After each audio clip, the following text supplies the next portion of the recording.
Bon, voilà, en réponse à la question de M. Zanbe, je pense bien M.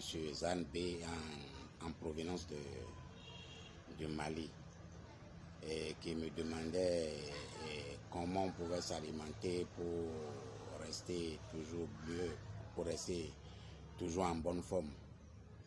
Donc, c'est en réponse à sa question que je suis en train de faire cette vidéo. Donc, on ne peut pas parler de comment devons nous alimenter pour être en forme sans toucher à un aspect très important en ce qui concerne le manger.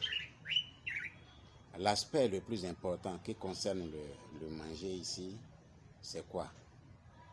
Je vais parler de la nécessité et de l'importance de la prière sur tout ce que nous mettons dans notre bouche. La nécessité et l'importance de la prière sur tout ce que nous mangeons. Pourquoi? Tout ce que nous mangeons, depuis l'endroit où c'est produit, c'est-à-dire depuis la terre, en passant par le transport, jusqu'à rentrant au marché, jusqu'à rentrer maintenant chez nous pour se retrouver maintenant dans notre assiette en tant que manger, en tant que nourriture, a reçu divers contacts d'énergie, diverses impressions d'énergie, diverses influences d'énergie. Et je ne vous apprends rien en vous disant que l'homme n'aime pas que son physique. Donc à partir du moment où l'homme n'aime pas que son physique, il imprègne tout ce qui l'entoure. Donc le producteur, depuis dans le champ, l'a imprégné de son énergie.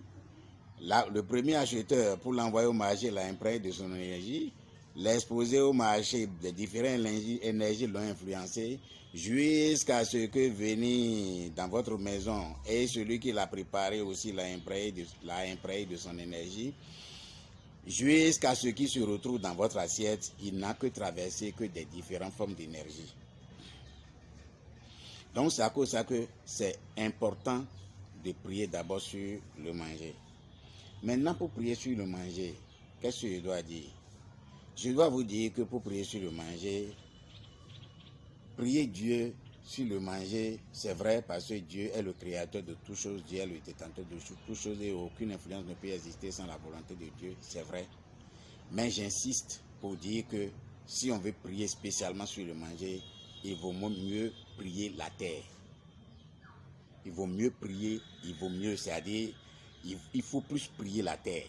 Vous priez Dieu, mais vous mettez plus l'accent sur la dimension terre qui a fait en sorte que ce manger, ce manger que vous avez dans votre assiette est réel.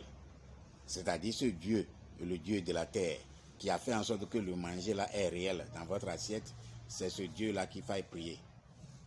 Pour le prier, comment est-ce que ça doit se faire? Il faut d'abord comprendre que tout ce qui est dans votre assiette, comme manger maintenant que vous voulez manger, tout ce qui est dans votre assiette ont eu eux-mêmes leur vie.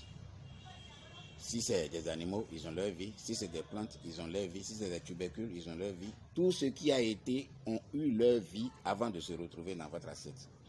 Donc, ils ont renoncé à leur vie d'une façon ou d'une autre pour se retrouver dans votre assiette. Donc, dans votre assiette, il n'y a que des choses qui ont eu leur vie, donc des choses vivantes. Donc, si vous devez prier la terre, sinon priez une dimension qui vous permet que cet aliment que vous voulez manger joue véritablement son rôle. Parce que, j'ai dit de jouer véritablement son rôle parce que le rôle du manger n'est pas que de nous rassasier. Non. Il faut comprendre que le manger même influe sur notre façon de penser.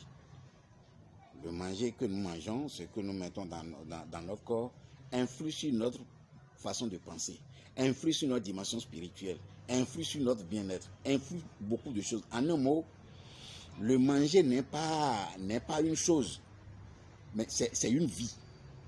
C'est un matériel de construction de notre vie. Donc, le manger en réalité est sacré. Donc, restituer le respect, la considération à tout ce qui se retrouve dans votre assiette, en leur remerciant de leur présence dans votre assiette permet à la terre de jouer non seulement son rôle de renforcement, de purification et de maintien qu'il doit jouer pour vous de façon beaucoup plus approfondie. Donc, en priant de façon spécifique, en restituant le respect, la considération à tout ce qui se retrouve dans votre assiette à travers la terre vous accorde plus de bénédictions, plus de grâce. Donc, je veux que vous compreniez d'abord que le manger n'est pas que pour nous rassasier. Il y a beaucoup d'autres dimensions qui sont très importantes dans le manger. Maintenant, je vais arriver à qu'est-ce que nous devons manger pour être beaucoup plus, qu'est-ce que nous devons manger pour être beaucoup plus en forme, pour être toujours en forme. D'abord, pour parler de ce qui est du manger, de la façon dont nous devons manger, de ce que nous devons manger pour être toujours en forme, je dois donner la priorité aux choses vivantes. Aux choses vivantes.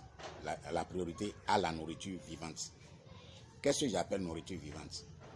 Vous êtes en vie parce que vos cellules vivent et se renouvellent de façon régulière et constante. En tout cas, pour les personnes d'un certain degré, ça se renouvelle à près de 90 à 95%. Pour d'autres, ça se renouvelle qu'à 20, à 30 ou bien à 40%, ça dépend. Ça dépend de comment chacun a son corps. Donc, vous voyez que toutes ces cellules-là sont des choses vivantes.